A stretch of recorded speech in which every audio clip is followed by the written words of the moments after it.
नमस्कार, मी गणेश तुकाराम शिंदे आपणा सर्वांचं आपल्या अण्णा या यूट्यूब चॅनलवर सहर्ष स्वागत करत आहे. तुळजापूर ड्रग तस्करी प्रकरणी काल पोलिसांनी दाखल केलेल्या चार्जशीटनुसार रेग्युलर सुनावणी होती. या दिवसभर काल सुनावणी झाली आणि या सुनावणी दरम्यान न्यायाधीशांनी पोलिसांच्या एकूण भूमिकेवरच प्रश्नचिन्ह निर्माण करणारे प्रश्नही उपस्थित केले.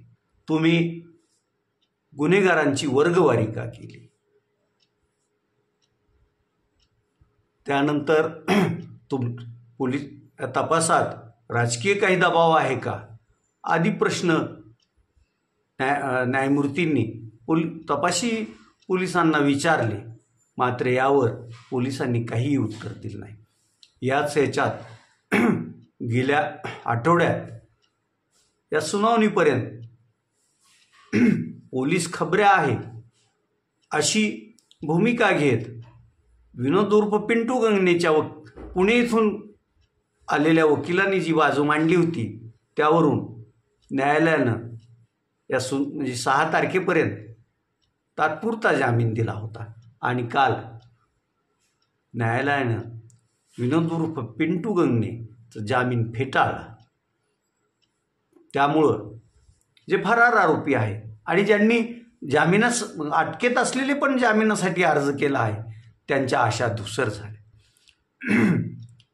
कोर्टाचं कामकाज संपताच पोलिसांनी विनोद उर्फ पिंटू गंगनेला ताब्यात घेतलं आणि आज पोलीस पिंटू उर्फ विनोद गंगनेला कोर्टात हजर करतील आणि त्याची कोठडी मागतील असं दिसतंय.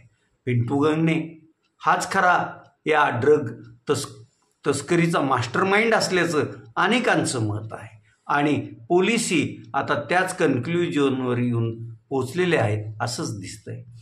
पिंटू गंगनेला अटक झाल्यानंतर आता तो पोलिसांना काय जबाब देणार, कोणाकोणाची नावं उघड करणार याकडं तुळजापूर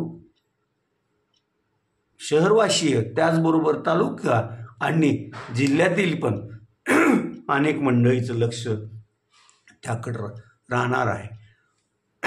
एकंदरीत पाहता विनोद गंगने काल पोलिसांच्या हाती लागल्यामुळं आता फरार जी मंडळी आहे ती पण लवकरच पोलिसांच्या हाती लागतील असंच एकंदरीत चित्र दिसतंय. कारण फरारपैकी अनेक जण पिंटू गंगनेबरोबरच प्रवास करत होते, फिरत होते आणि लपून राहत होते हेही उघड होत आलेलं आहे.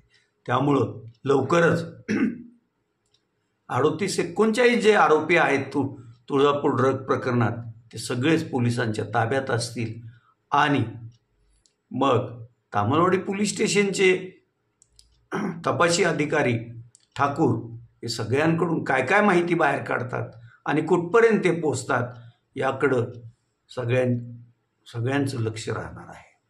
आता पिंटू गंगनेला आज कोर्ट किती दिवसाची पोलीस कोठडी देतं याकडं पण इतर आरोपींचं लक्ष असणार आहे. पिंटू उर्फ विनोद गंगनेच्या पत्नी या तुळजापूर शहराच्या माजी नगराध्यक्षा होत्या.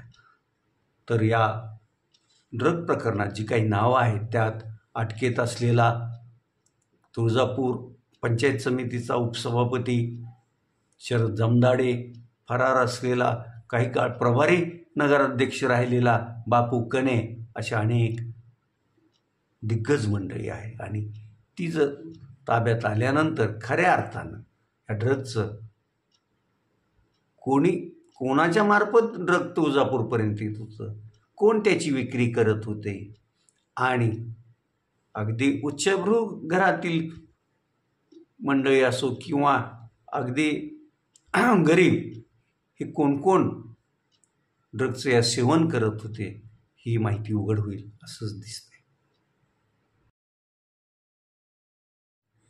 परवा पर्यावरण दिनी गेल्या वर्षी धाराशिव नजीकच्या वडगाव सिद्धेश्वर येथील सिद्धेश्वर मंदिराच्या आसपासच्या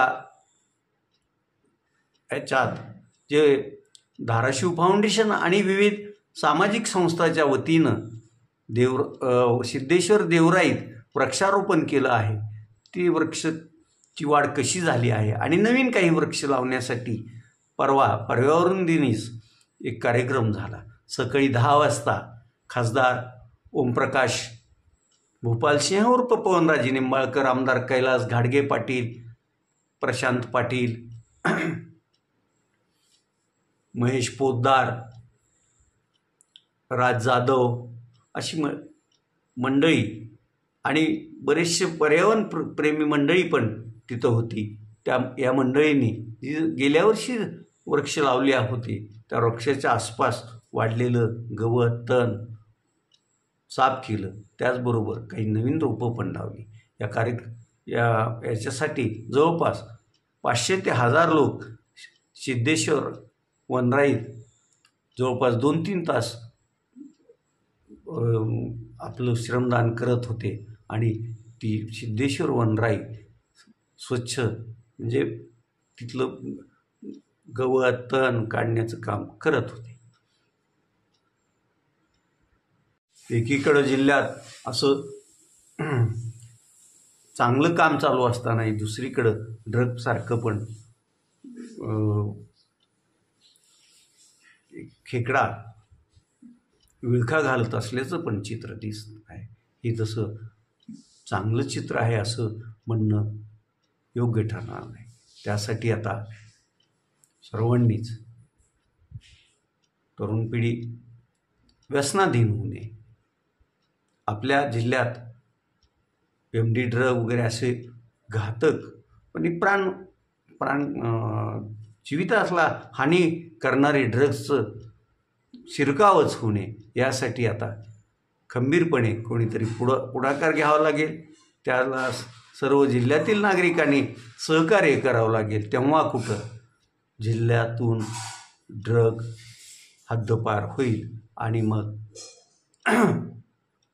जिल्हा निरोगी राहील, जिल्ह्याचा विकास होत राहील असं आशादायक चित्र सर्वत्र आपल्याला पाहावयास मिळेल.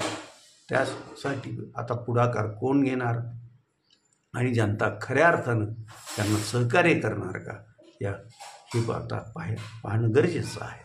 आज तुर्तास एवढंच. आपण आपल्या यूट्यूब चॅनल सबस्क्राईब करा, लाईक करा आणि कमेंट्स पण नोंदवा.